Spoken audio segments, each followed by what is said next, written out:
আসসালামু আলাইকুম এন্ড রমজান মুবারক। আপনাদের সবাইকে স্বাগত জানাচ্ছি রমজানের রূপচাঁদার আজকের এপিসোডে। আমি উম্মা মোস্তফা আছি আপনাদের সাথে এবং আজ তৈরি করে দেখাবো কাশ্মীরের প্রসিদ্ধ একটি সেহরির রেসিপি, এবং সেটি কি দেখার জন্য রমজানের রূপচাঁদার সাথে থাকুন। শুরুতেই বলেছিলাম আমরা আজকে আপনাদেরকে তৈরি করে দেখাবো কাশ্মীর প্রদেশের একটি বিখ্যাত সেহরির রেসিপি, এবং রেসিপির নাম হচ্ছে কাশ্মীরি দম আলু। তবে তার আগে দেখে নেই কি কি উপাদান লাগছে এই কাশ্মীরি দম আলু তৈরি করতে। উপাদানগুলো আমরা দেখে নিয়েছি, এখন চলুন চলে যাই আমরা মূল প্রণালীতে। আমি এখানে কাশ্মীরি দম আলুর জন্য যে আলুটা নিয়েছি তাতে আমি লাল মরিচের গুঁড়ো নিচ্ছি, আমি দিয়ে দিচ্ছি সামান্য গরম মশলা পাউডার, পিঞ্চ অফ টার্মারিক, লবণ, ধনে গুঁড়ো দিয়ে দিচ্ছি, এবং এখন একে আমরা খুব সুন্দর করে মাখিয়ে মোট কথা আলুগুলোর গায়ে একটা মশলার কোটিং ফেলবো।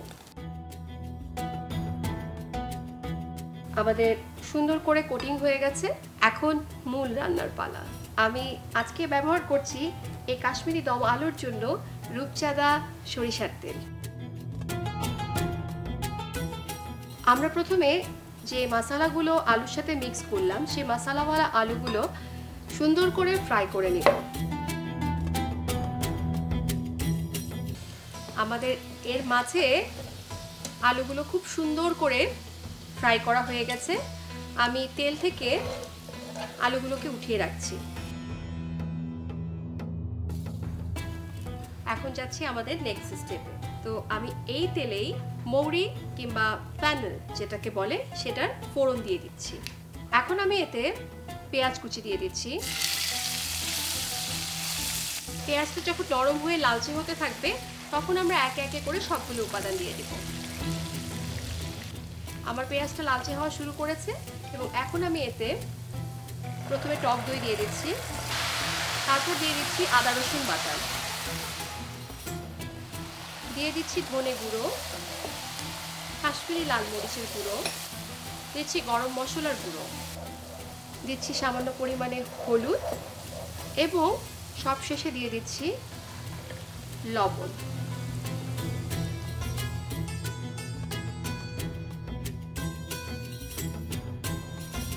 মশলাগুলোকে আমরা একবার কষিয়ে নিচ্ছি, এবং তারপর তাতে ভেজে রাখা আলুগুলো সুন্দর মতন দিয়ে নেড়ে চেড়ে নিচ্ছি। দিয়ে দিচ্ছি অল্প পরিমাণে পানি, আমরা দিয়ে দিব এতে শিমলা মরিচ, এবং দিয়ে দিচ্ছি চেরি টমেটো।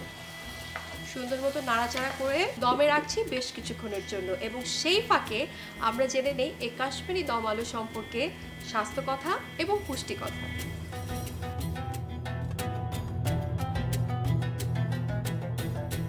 দেখে নিয়েছি স্বাস্থ্য কথা, দেখে নিয়েছি পুষ্টি কথা, এখন আসুন দেখে নিই আমাদের কাশ্মীরি দম আলুর কি অবস্থা। Wow, it's look really amazing. আমরা একদম শেষ প্রান্তে চলে এসেছি। আমি ধনেপাতা কুচি উপরে ছড়িয়ে দিচ্ছি এবং আলতো করে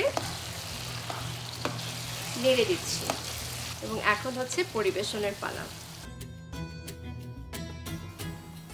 তো এইভাবে তৈরি হয়ে গেল আমাদের আজকের রেসিপি মজাদার কাশ্মীরি দম আলু।